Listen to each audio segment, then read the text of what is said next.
Hello and welcome to Highway to Hoover, a production of SEC Extra over at d1baseball.com. I'm your host, Joe Healy, joined as always by my good friend and co-host, Mark Etheridge.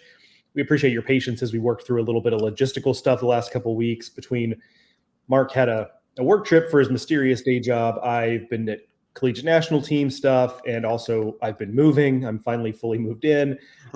So there's just a lot of stuff happening in our lives. So last week we didn't have a show for various reasons, but here we are. Back again. Lots of stuff to cover today. Looking forward to getting into it all. But first, I have to let you know that this episode of Highway to Hoover and every episode of Highway to Hoover is brought to you by Pitch Logic, the system used by players, coaches, scouts, and instructors at all levels of play, from youth leagues to the big leagues.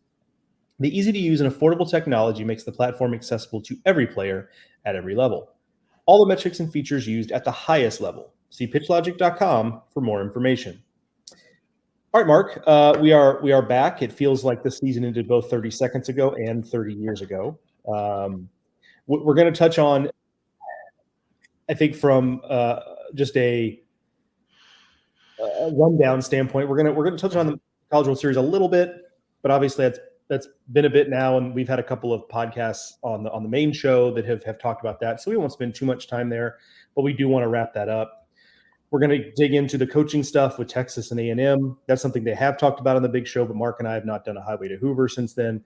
And then we're also going to talk a little bit about the portal, which, of course, closes officially at the end of business today as we record this July 2nd. Obviously, there's been a ton of movement, but maybe not as much movement as you might have thought going into the offseason. So we'll talk a little bit about that. But first, Mark, give me your big picture takeaway from the College World Series. When you look back 10 years from now and think about this College World Series, what do you think you're going to remember and take away? Well, I'm going to remember the opening day that had 3 walk-offs, and then the fourth game was a game where Laviolette went over the wall in the 9th inning to save a home run, a 2-run homer. I'm going to remember that it was only made up of 2 teams, SEC and the ACC. I'm going to remember that the SEC did not lose a game to a team that wasn't a conference mate. I'm going to remember, this is the 8th different SEC team to make the CWS finals in 6 seasons. Those are, just off the top of my head, those are pretty cool things to look back on, especially, if you're listening to this podcast. It's the SEC has had another banner year, and with Texas and Oklahoma joining or joined at this point, I expect that to continue moving forward. Yeah, it's a good call too. I should have mentioned that up top. Texas and Oklahoma now officially members of the SEC as of a couple days ago. So that is a thing. So yeah, that's a good call there to remind folks of that. I've been including them in my transfer portal updates throughout the offseason, so it's been front of mind. But yeah, I had failed to mention that the official day had come and gone.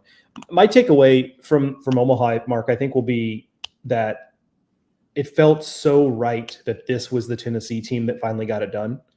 Just because every other year it seemed like there was something that just wasn't quite. They weren't quite ready for whatever reason, right? The 2021 team, it was the first time they'd been in the CWS in forever as a program. They just weren't ready to win at that level. Pretty quick exit. 2022, that team just ran too hot. And I don't even mean necessarily that that's what brought them down, but it's just that it just was too much. And then they finally got punched in the mouth by an old Notre Dame team that couldn't have cared any less about all of it. And Tennessee just didn't react well to that in the Super Regional. And last year's team, it just felt like throughout the year, I mean, they came back from being in that big hole last year in 2023, but it just felt like the pieces never quite fit together as well as we thought they would, right? You had Chase Burns moving around and into different roles, and he was great in the bullpen, but shifted his role. Chase Dolander didn't have the year that he had in 2022 and so on and so forth. But this team just felt like maybe not as talented, almost certainly not as talented as at least the last 2 teams, especially on the mound, but was a perfectly blended team, had not just from a talent and positional standpoint, but also from the standpoint of old guys, young guys, guys who'd been around forever, guys who transferred there to win a national title.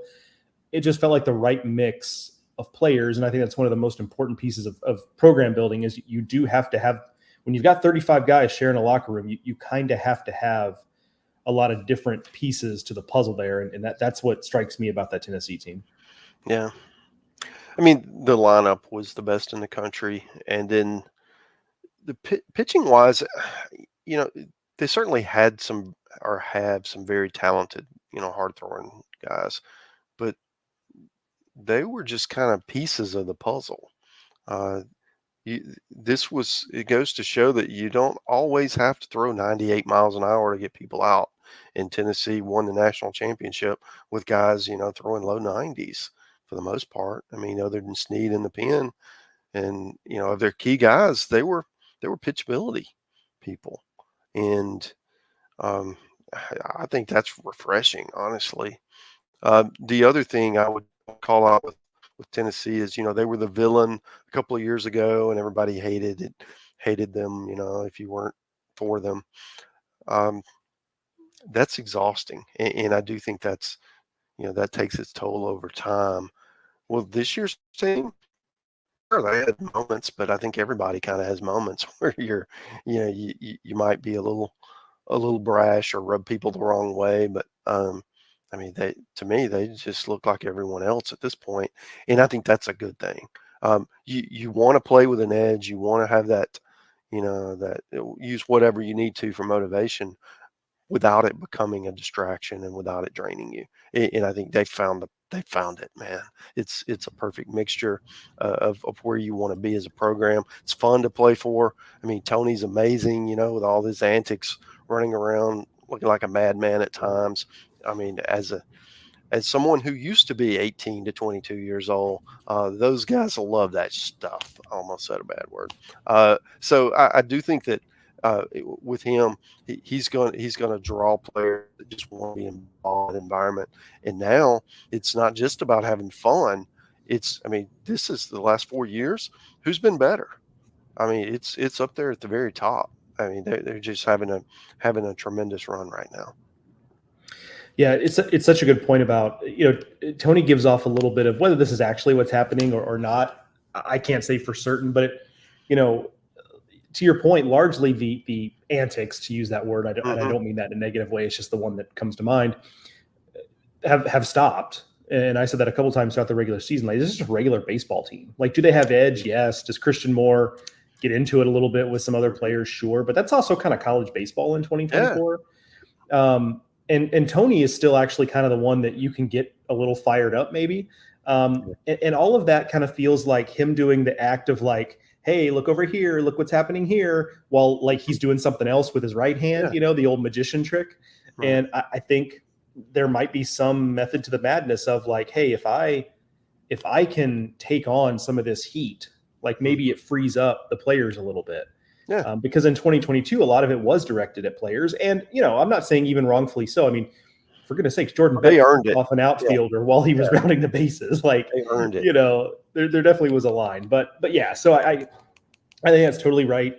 Like, this team was the right level of talented, mature, ready to win at this level, battle tested, all of it. And that's why, by the time we got to the end of that series, like, there was the one close call with Florida State in the opening game.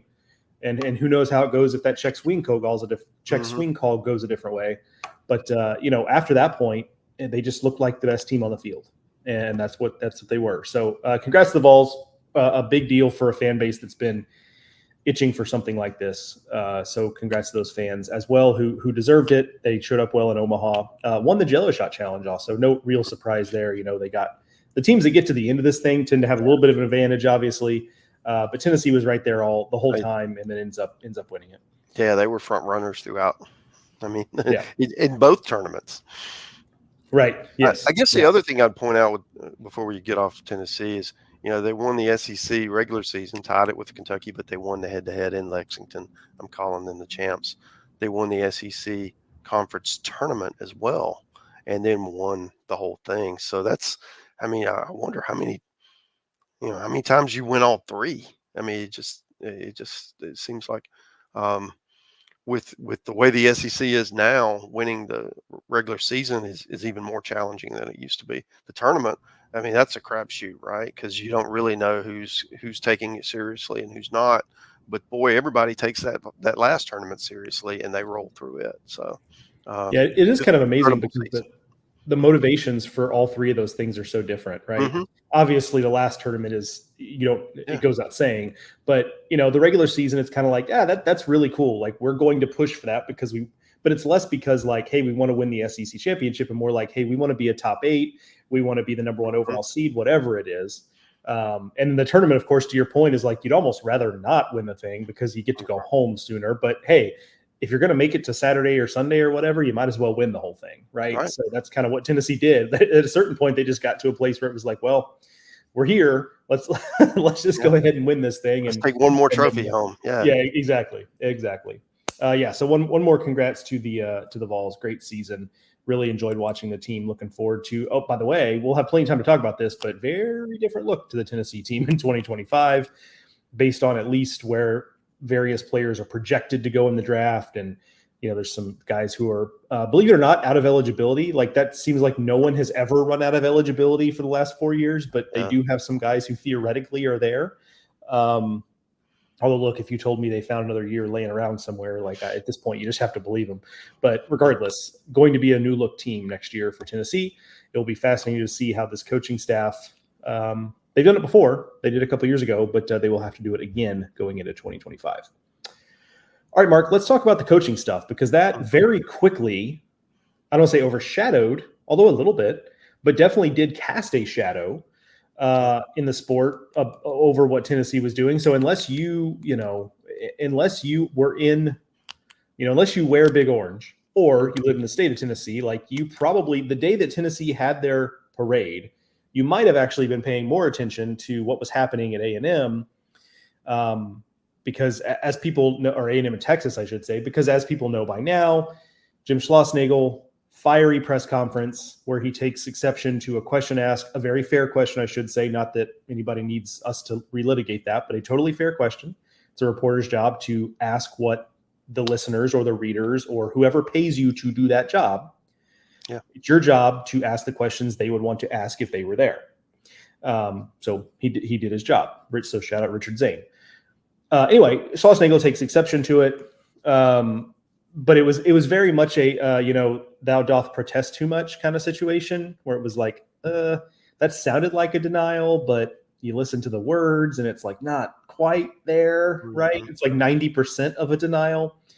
And then of course 24 hours later he's in Austin, right? And it's a done deal. So I guess first, Mark, your reaction to a move that was at the same time, if this is possible, shocking and telegraphed. I've said that on radio, but to me, that's exactly what it feels like. Yeah. Well, certainly, I don't think he leaves if Chris Del Conte is not the AD at Texas. I think when you look at new athletic director Trev Alberts comes in at A&M, evaluates the athletic department, makes sweeping cuts that includes the baseball administrator, the facilities that have been promised and are coming, maybe a little behind schedule, after promises were made, and part of the recruiting pitch and all of this is you're going to have this on this date, and if it's not there, and then you just kind of wonder, right, if you aren't that keen on your AD, maybe because of all of these things, and maybe you get off on the wrong foot, and you start to think back, man, back a few years ago when I was at TCU, I had my best friend as the AD. It was a great working relationship. I really missed that. I didn't appreciate that when I had it. And then maybe conversations are had, and that can be, I don't know, brought back to the current state, right? So you're kind of solving two problems. One, you get to relive your glory days with your buddy and go back to Texas, but you're also escaping a situation that maybe you're not as comfortable in as you like. And I think that had a lot to do with it, playing amateur psychologist here. But I think that if Texas is not open, or if Christel Conti is not the AD at Texas, Schlossnagle's at A&M for the foreseeable future. It's a great job.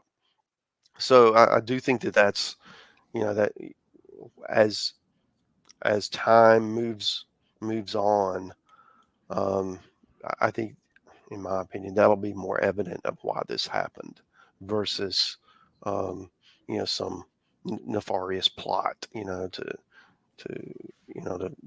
to hurt anybody. I don't think that was what it was. I do think that it just adds more spice to this rivalry. Texas coming into the SEC, this is the year this happens. They're going to see each other at least 3 times a year. And it's going to be on campus on a weekend when people have had time to get lubricated during the day. It's in Austin the first year, so that's probably a good thing for Schlossnagle. He will not need SEAL Team 6 to get him into Bluebell Park and back out safely. So, it's from our standpoint, it's a lot of fun. There's plenty of storylines. There'll be things to talk about. But it's certainly, I think you put it well, it was surprising, but if you once you really start to think about it, maybe it wasn't. Yeah, it was. I mean, the first step was, and I talked about this so much with like Kendall and Aaron when we were in Omaha, that how is it? Because it's not like Kendall was out there airing this all out. How is it that everyone and their mother, not even people who work in college baseball, just like random fans, know that David Pierce is getting fired? And we're just all like waiting on it to happen. Yeah. Like that's step one. And then step two was, I'm sure you heard some of the same stuff, and it should be said, neither you or I are Kindle in terms of our level of Rolodex and information and stuff. But I would assume both of us also heard the thing of like, if Pierce is gone, like they're going to go after Schlossnagle and he's a candidate. So like, again, that's the telegraphed part of this. I'll also, on a side note, be interested to see what they do with Dish Falk if Schlossnagle was looking to upgrade Bluebell Park, because Dish Falk is nice, but it's not like palatial. It's not SEC nice. Right, exactly. Yeah, they're moving into a nicer neighborhood, and to be a median household in that neighborhood, like they're going to have to do something. So that'll be interesting to see what I assume assurances have been made, or else that might have been a deal breaker, but we shall see. So yeah, so that was kind of step one of that. And of course the step two is, okay, well, if Texas is, let's just call it a top 5 job in America, which I think we would probably agree it is, A&M's right there, right? And I kind of had the thought of, boy, if you thought A&M was going to pull out all the stops for a coach now or before, what are they going to do now? Right? Yeah. Like you can just like motivated. Add 20% onto whatever the number was. Right. Right. And maybe that was their original idea. Maybe that is, but ultimately after, everybody I think looked at Kendall's hot board he put out, there were some big names on that thing, guys who I think I would largely assume we're just going to stay where they are forever. Like Brian O'Connor. Right. And again, Kendall doesn't throw names out there just to like throw spaghetti on the wall to see if it sticks, right? He's got at least something on those names. So that's where we started. And we end with A&M basically retaining Michael Early, who actually was announced to be going with Schlossnagle. So that photo of him in, UT colors will be a collector's item, as I said on the main podcast a couple of days ago. But they've landed on Michael Early now, retaining him, which for those who have listened to the main podcast, you've heard me say this, but brings short-term certainty and long-term uncertainty. It's good for continuity, but he's a first-time head coach at a big, big job. Mark, what's your kind of opening take on Michael Early at A&M? It just goes to show what someone can do if given the opportunity to interview. Okay, so many people went to bat for him. You got to talk to this guy. You got to talk to this guy. And eventually Alberts goes, okay, I'll talk to this guy. And he did, and was just blown away with the maturity, with the confidence, with the plan. And And while you still, I mean, you're A&M, you still have to go after some of these top guys in the sport because you might be able to get one of them. But if you don't, you're going to need a fallback option. They hired a guy who, I mean, quite frankly, wouldn't have had an interview for a Power 3 head coaching job other than the place he was at A&M. And it's a credit to him to be that persuasive. I mean, how good is this guy going to be on the recruiting trail? As a head coach leading a program, if he can sell himself against some of these other candidates who are much more accomplished. So, I mean, it's fascinating. He brought in a good staff. He's got Jason Kelly, who was at LSU, some of our listeners may remember a couple years ago on Jay Johnson's first staff, and then has been the head coach at Washington for the last 2 years. So I like that move, bringing a guy with head coaching experience, someone you've worked with before, you can trust, have a good rapport with, and then from there, you're trying to, I guess, re-recruit your players who left, and it sounded like that wasn't that tough. That most of them were all were on board to return. And I guess one of the other, I guess, byproducts, I call it, of this is that A&M was poised to spend big on a top head coach.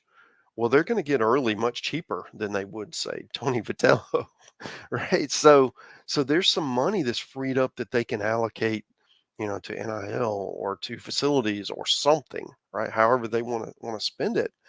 And in today's world, you have an extra, $250,000 to $1 million to spend on NIL, and that can allow you to bring in, a big fish or two, if they are available, or in this case, to retain the big fish that you lost to the portal and recouped. So I think it's going to be fascinating to see how A&M evolves, because next year they are loaded. I mean, they're going to be preseason top 5, maybe number 1, depending on how all the draft and the portal stuff shake out. They're going to be really good, and it's a first-year coach given the keys to a Lamborghini. Let's see how he handles the curves, because there are going to be a lot of curves in this league. So it'll be one of the biggest storylines that we'll follow all off season, heading into the season as well. His big picture goal will be to not be Larry Coker or Gene Chizik for the college football fans among us. Guys who were handed the Lamborghini and did a really cool first lap around the track, and then after that kind of skidded out and crashed into the wall. So we'll see how that turns out. But as Mark and I talked about in the big podcast the other day before I had to drop out of it to hit the road, was that, look, I mean, look at Tony Vitello at Tennessee. Now, apples, oranges, I get it. But that's a dude with no head coaching experience, right? But he had stood next to Dave Van Horn in the dugout. He stood next to Jim Schlossnagle in the dugout. And he's a player for Tim Jamison, highly respected head coach, had a lot of success. Right. Michael Early, spent time with Schlossnagle. Also was an assistant for a long time, or not long time, 5 years at Arizona State, which, no matter what you think about Tracy Smith and what he's done, I tend to think he's an effective head coach. But look at the rosters, and he's a hitting coach. And look at the rosters they assembled during his time at Arizona State, and you can understand why. First of all, why Schlossnagle wanted him on staff, but then also why was a hot commodity. So this is, while I do understand the skepticism and share in the skepticism of a first-time head coach at a job this big, especially in 2024 SEC baseball, I do also see the upside of maybe this is just the next dude, right? I mean, that's entirely possible. He's not it's not like he's 24 years old, coming into this job. He's a veteran assistant coach who is about the same age as a lot of these other guys when they got their first big job. So we'll see. Let's talk portal, Mark. As we sit here on July 2nd, the portal closes at the end of business today, if you will, which I guess in this case is midnight. But I'm less interested. We'll have time to dissect the individual moves of the transfer portal. We've had some big ones just recently. Zach Root from East Carolina to Arkansas. Gavin Cash going from Texas Tech to Texas A&M. We'll see if he gets through the draft and what have you. And there's some draft risk with some of the other big name guys who have come and gone. There'll be time for us to take a look at that really once we're past the draft, so we know who's doing what, so we don't waste time on guys who are going to be in pro ball next year, frankly. My interest, though, is more in the fact that this year's portal has not been even what last year's portal was, right? I mean, I'm sure I'll forget some guys, but off the top of my head last year, I mean, you had Billy Amick in the portal. You had Braden Montgomery. That was the name for some reason. Yeah. We just talked about A&M. For some reason, that name was struggling. But Braden Montgomery, you had Billy Amick. I mean, you even had Mason Molina, who is not as big a name, but honestly, Mason Molina would be one of the better players who's been in the portal this year, based on what we've had. So there are good players to be found, some of whom just don't have famous names. So I'm not suggesting it's just totally bereft, but the last few off seasons have been marked by superstar transfers, most of the time ending up in the SEC. So I'm curious, Mark, for your take on, I've got thoughts too, but I'll go to you first on just the simple question of why. What's your feel on that? Well, I think that if there's a coaching change, you're going to have this vulnerability, right? Because you saw what happened. All the A&M guys flocked to the portal. If there's a different head coach hired, perhaps they're still in the portal. Okay, like last year with the whole Alabama thing, they lose two of their best players, Colby Shelton, Luke Coleman. I still think you're going to have those situations. What we're seeing less of is the high impact, top 25 type program guy who's going to another one.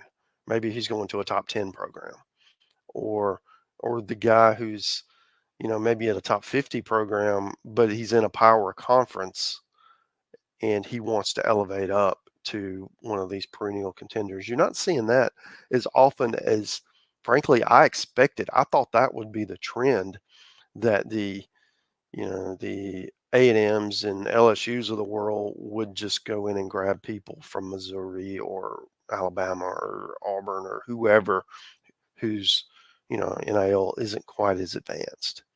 But we really aren't seeing that, at the top level. Where you're still seeing it is mid-major star, mid-major really accomplished player who wants to try and see if he can do that, at the SEC level, play in this great environment, do all of these, get all these great experiences, right? Sometimes that works great, and sometimes you don't see the field. Okay, so I do think that that's still happening, and then the other part of it is going down. I mean, guys at the top programs who just aren't getting enough ABs. They don't like their development, whatever's going on there, going somewhere where they can play. So all of that is still happening, but I think our expectations, and this is probably where you were going, was that it was going to be, super team after super team every year, and the top 10 programs are just going to buy whoever they wanted, and anyone who doesn't it just wasn't going to have a chance. And while there's still some of that, I don't think it's as drastic as we feared it would be. Yeah, I think that's kind of the assumption I made, is just that year after year, as more and more teams, you look at the model of 2022 Texas A&M, where they get to Omaha as a transfer-driven operation. And then, Tommy White is like the first big name that comes out, and he's immediately one of the best. I mean, he was the best player in the country, one of the best in the country at NC State, but at LSU, he just gets better, right? And so I kind of just assume, hey, as more teams say, okay, well, shoot, if these teams are going to do that, we're going to have to play this game too, that it would just get more chaotic, and the potential NIL dollars would get bigger, and therefore there would be more chaos. And it's not been the case. And I guess, so my best like single theory is that we're now entering a period of time, or have been in a period of time, of hypervigilance for coaches and keeping the roster together. Now that takes many forms, right? So it's stuff as simple as a check-in, right? You've got a stud freshman, you meet with him in April and say, how are things going? Just kind of feel them out. Are you, what are you feeling? And honestly, that's an important part of being a coach. That, look, I'm not in those locker rooms, but I have to think there were probably coaches who didn't do a good job of that. And those coaches were probably the ones who really struggled in this realm. And so, like, to me, that's just like a blocking and tackling thing as a head coach that coaches probably have to do a better job of now. And I think that's probably a good thing. So there's that. But it's also just that, okay, so it's probably true more baseball programs are prepared to pony up some money here. But Right. I think a lot of that's just used on retention now, which, again, I think that's a positive use of it. Yeah. You and me both. Like, yeah, give the players some cash and also reduce some of this roster chaos, right? So I think that's my number one thing. I think there's about a million other little things maybe, but to me, the biggest one is just that no one is getting caught off guard by the portal now. Everyone understands the game. No matter who you are, you can lose a great player. There are maybe 5 programs in the entire country, most of which have won national titles or played for one the last few years, who are largely immune from this. But everybody else, like, you can lose a great player. Like, if Tennessee can lose Chase Burns, Yeah, anybody can, like, and then win the title the next season. Correct. Yeah. Yeah. So I think it's just hypervigilance and no one getting caught flat-footed by the portal. That's kind of my number one theory on why we are where we are. Yeah, I agree. And I do think that as the NIL model at all of these institutions is maturing, and you've kind of had some reps and you understand what's happening and what's not happening, and who's bluffing and all those sorts of things, you're able to mitigate some of the hopping. And I think, obviously, I don't want to curtail guys from chasing their dream and playing that, trying to go wherever they think is best for them. However, as a fan of the sport, I like the continuity of rosters. I like watching guys develop year after year, and having that opportunity to bide their time and develop and become a star. Right. So it's that happy. You're trying to find balance, and I don't think we had balance before. And honestly, now with that many guys in the portal, we probably still don't have balance. But it's not as bad as you shouldn't be jumping off a cliff here. I mean, it's I think it will stabilize, and the game. I don't know that it's healthy, but it's very popular, and I do think that with all of the attention that the College World Series got great ratings again, regionals, down the stretch, even some regular season games got really nice ratings, and a lot of that is based on stars and in the marketing around those star players. People want to watch the best players, and if you have more than one good player on a team, that gives you that added draw. So I do think we will see the occasional superstar want to go play with a buddy from summer ball, and that'll be really popular. But I think that's going to be the exception, where before I feared, all right, this is going to be something we see each season. Yeah, you and I have never been huge critics of the portal in general, Right. But I also think it's undeniable that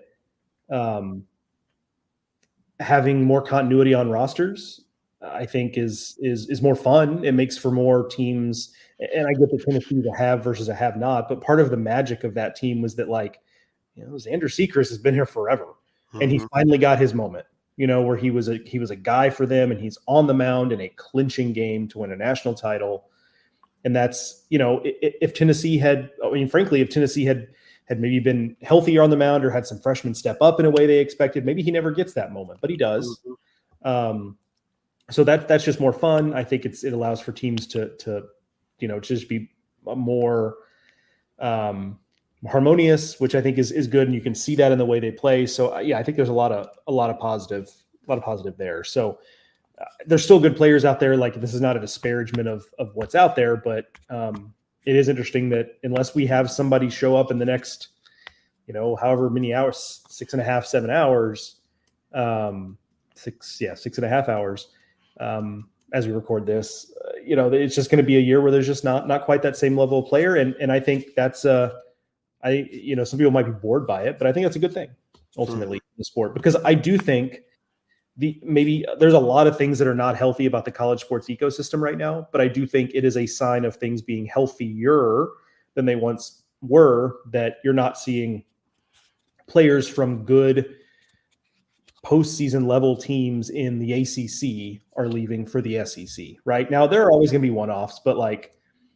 that kind of stuff has not really been happening as much. Guys who played I mean, there's always going to be the guy who wants more playing time, so on and so forth. But anyway, I'm with you that, and I also, that you made a good point about the game being popular. And I think the popularity of the game has bought college baseball time to, I don't want to say fix, but kind of find a little more stasis here, where because the ratings were high, clearly people are engaged.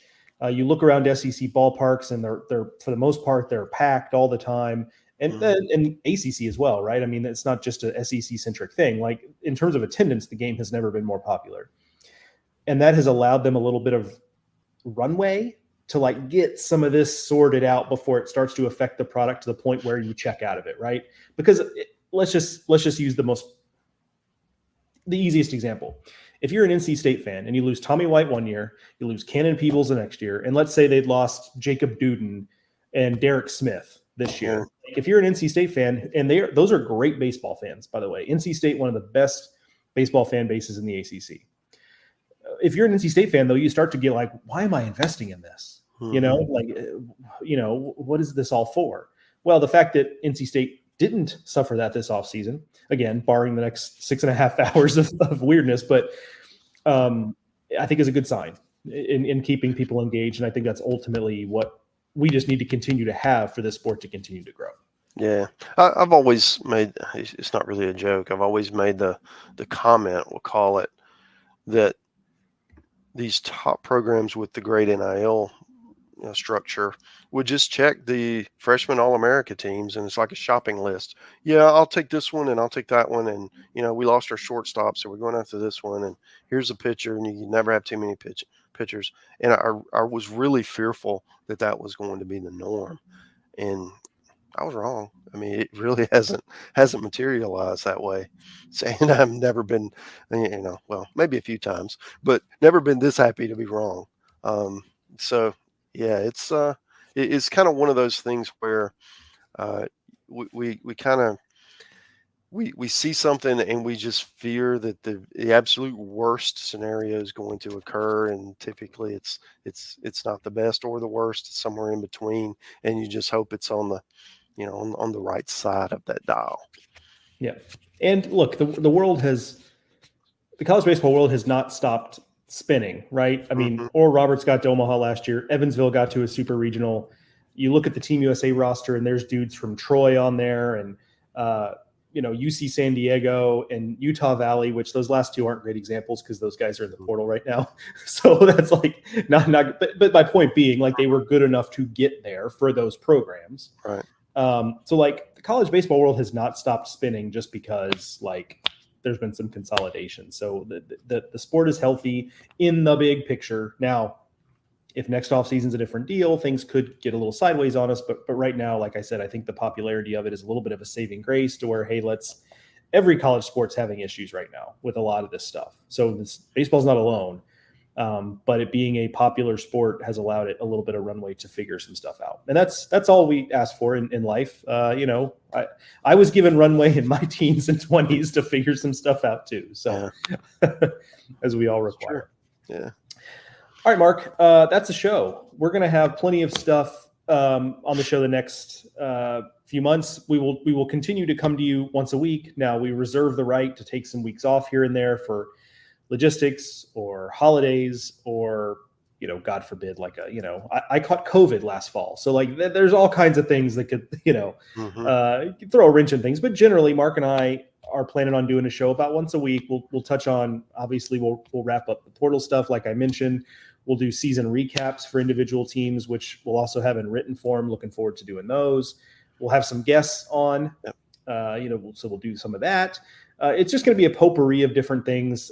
Last year, Mark and I pulled off, I don't want to brag, but a heroic effort to do an episode basically every week during the entire offseason without totally having to resort to some sort of nonsense. Mm-hmm. So that is the goal again. We will see, although nonsense doesn't have to be bad. So, maybe some nonsense is called for. But regardless, don't, just because the season is over, if you're an SEC baseball fan, don't think that you have to shelve us for the offseason. We will be here with you through all of it, the good, the bad, and the boring, as we're trying to work through, the month of November in college baseball. So that is it for this edition of Highway to Hoover, a production of SEC Extra over at d1baseball.com. Thank you to Pitch Logic for sponsoring this and every episode of Highway to Hoover. Thank you to Mark, as always, for joining me, and thank you, the listener, for listening. We'll talk to you all soon.